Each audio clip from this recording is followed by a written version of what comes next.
Welcome back to another episode on the Hermitcraft server. We are going to start this one off by preparing the area that we're going to build the mob spawner in. But first of all, I thought I'd show you this simple little chicken farm that I've built, just so that we can get some eggs going. And if you haven't seen one of these designs before, well, it's real simple. When chickens are in moving water, they just tend to hover around on top of it, so you can make all of the water flow to the centre like this, and then I've got a hole underneath there with a sign on it, and then all the eggs that they lay will come to the middle and drop down here, so that's very simple. But anyway, let's head over to the place that I've picked to build the mob spawner. So here is the location.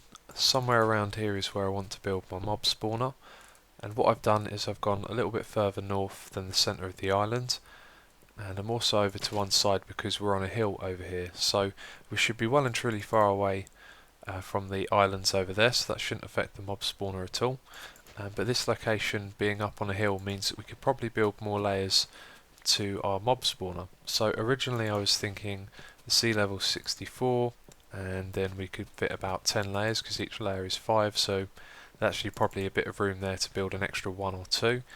But of course all of this land is well above the sea level, and especially over here, so we might be able to get another 3 or 4 layers of the mob spawner put together if we build it around here. So I'm not sure exactly where it's going to go. I'm going to do all the measuring and figuring out what size area I need to put the mob spawner in, and then I'll mark it out and we can see exactly where it's going to go. And what's also cool is that if I use this to my advantage, some of it's already dug out and I can just rebuild some of the sides over here and keep it looking natural, and then we can have that part of the job already done for us.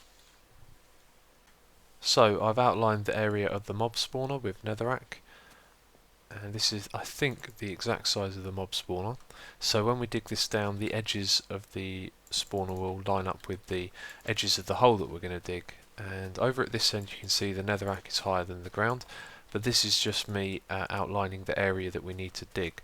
So when I build this up, at the front here some of the mob spawner might be visible, but then further back it will be lower than this level at the moment, so I'll probably rebuild this natural hill and we can keep some of that, so some of the mob spawner from above will be covered by the hill. So over in this corner we have a bigger area, and this is because this is our observation deck. So what we're going to be doing here is just having some half slabs floors so that nothing can spawn in them excuse me, and some stairs leading down to each level, so you can go and check out what's happening inside the spawner. And as well as that, I might have to make the hole a little bit bigger in a couple of places. I've been thinking about some disadvantages of the wiring, and at the moment you can power the spawner from the bottom, which is okay if you have the spawner above you, but that means we'd have to run a wire all the way down to the bottom of the spawner to then activate it, and the wiring to come all the way back up to the top. So what I might do is change the wiring, and then that way we can activate it from the top and have the signals travel downwards, which seems a lot more efficient. And yeah, there's a few other modifications I want to make to the mob spawner, but I'll talk about that a little bit later. And also, if I run into any caves, I'm just going to block them off so that the walls don't have any, the walls of the mob spawner that is, don't have any open caves the other side of them. As you can see, I've started digging out the hole. I thought I'd start off by removing all of the dirt and grass that was on top, and then we're left with all of the stone and whatever else is beneath it. Hopefully there'll be a few big caves down there, so it saves me some digging, but anyway, I've got some diamond picks to help me get through this, and it's going to take me a long time, but there was one thing I thought I would do that would be interesting, which is to leave all of the ore veins that we find and just let them stay there until we've finished mining all the way down to the bottom, and then we can have a look from the top and see a big open space and see where the ore blocks are positioned. So it'd be like a kind of like using an X-ray cheaty thing. I don't know how those work, but you can see just all of the ores, and then that would be kind of like a legitimate X-ray in a way. We'll dig out everything except the ores, and I don't know, it just makes it a little bit interesting, I guess. So yeah, I better get on with this. I thought I'd give you an update on how this is coming along. We've got our first exposed ore vein here, and this looks kind of interesting. I put some torches on it because I figured that the further down we go, these would become dark areas at night, so mobs would actually spawn in them, which would have been a bit of a hassle. But anyway, I'm trying to dig everything down to level 64, and I've just encountered this underwater lake, so What I'm going to do here is just fill this in with cobblestone at one side so that we can continue digging down, and then this is lit up so we don't have to worry about it.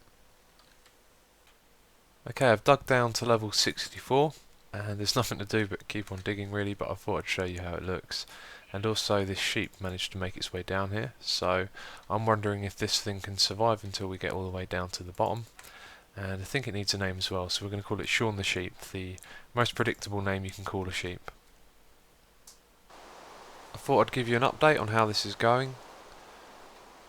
I decided to dig in a slope like this, and I didn't even check how far down we were at this point.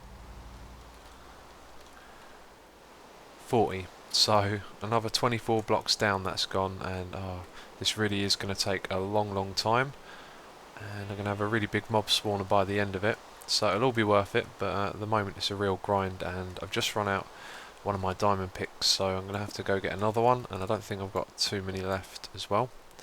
So while I head up here, why don't we have a look from up above and see what this looks like. Looks pretty cool. Oh, and Sean the Sheep is still alive. Pretty surprised at that. He always seems to be jumping in front of my pick like he's trying to kill himself or something.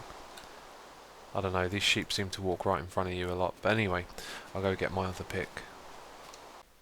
Okay, it turns out our friend Sean is a magical sheep because somehow he's made his way onto this coal vein up here from all the way down there. Now you may be thinking that he climbed up this cobblestone stairs that I have and fell down, but every time I make my way back down, I always take the last block out. And thinking about it, I've left it in when I've gone up there. It's when I come down that I take it out. So I made a little journey up there to deposit off my items, and I wasn't exactly taking my time. I just went straight up there, put all my items in the chest and came back down. So I think he might have actually walked straight up there really quickly and then just fallen down, which is kind of remarkable. Or maybe I'm going crazy from all the digging. I think it might be the second one actually. I've finally finished digging all the way down to level 40, and there's nothing interesting really to report. Found another one of those underwater lakes which I filled in with dirt, so that saved a little bit of digging. But one thing that I am a little bit curious about is there's no caves intersecting this area, and everywhere else, especially over near where my base is, there's lots of caves near the surface, and I've had a look around a couple of them, and it seemed like the whole island would be full of them, but we haven't found any just yet. But there's still a long way to go till we get to the bottom, so I will continue digging. I got bored of digging and decided that I'd dig all the way down to bedrock and call it that for today. I've started using an iron pick because this one's almost done, and the last one that I was using I let run out, and what I realised was I should actually hold on to them so that I can enchant them, or sorry, craft them with another enchantment. So let's say I get on breaking free and I want to give it another try and get a better pick, then I can save these almost broken ones for that. But anyway, apart from that, we found a mine shaft down here and also some lapis, but that's about it really. I've just spent the last 4 hours with a slightly nauseous feeling in my stomach. I've been over at Hypno's doing some enchanting, and while I was over there I thought, what if one of these was in a slime chunk? This big hole could actually intersect one, or there could be one right in the middle. And yeah, I was farming away and I was thinking, oh god, I'm going to come back here, I'm going to check, and this is going to be right in the middle of a slime chunk and I'm going to have to build this somewhere else. But anyway, I got a Fortune 3 and Efficiency 4 pick, which I traded for this one that's already been used a bit, so in my reserves I've got a full Fortune pick, just in case we need to mine a lot of ores or something. But anyway, the other pick I got was Efficiency 4 and Breaking Free, so that was kind to me today. We've got 2 efficiency picks to use up. And yeah, when I came back here I checked on the app spot, and it turns out that there is a slime chunk just over in that direction, somewhere over here, and one just over the back here as well. So I was really relieved to find that out, so we can continue digging and I don't have to start all over again, which is great. I'm doing more digging with my new pick down here at the bedrock level, and I've just come to another mine shaft, and I thought what I'd do is actually save all of the woods and of course the ores that we find in these. I'm probably going to take the rails away, but we'll leave them so when we have the x-ray view from above we can see where the mine shafts are as well, just make it look a little more interesting when it's finished. Thought I'd show you some progress that I've made on the hull, and you'll be happy to know that Kearshar's back on the server. He's been playing again. But anyway, gone all the way down there now, and I've dug some out over on this side as well, and I've also gone all the way down to bedrock the whole way around the outside, and I found some more mine shafts, and yeah, lots more ores, and I'm actually really glad I decided to keep all these ores. I think this is going to look really cool when it's finished. But anyway, I will keep on digging. So the last pit came to the end of its life, and it was time to make some new ones. I took 6 diamonds with me all the way over to the double zombie XP farm at spawn, and I've done some enchanting and I got very lucky. We have an efficiency 3, unbreaking 3, silk touch 1. Now that I've actually got a lot of those in the past. It's rare that I seem to get them with efficiency 4, but I also got the same thing with efficiency 4, so 2 really good enchantments there. And what I like about that is I'm going to get a ton of stone from all of this, and I think with those 2 picks I might come quite close to finishing this. I think I might need another 1 pick after that, another unbreaking one, and then it will be finished. So time to get digging again. Time for another progress update again. I've just removed a big lot over this side, and I think since we last had a look I've removed a lot over this side and over here as well. And actually now, walking around and looking up from the bottom, I can see that there's actually not too much left to do. So as always, I will keep digging.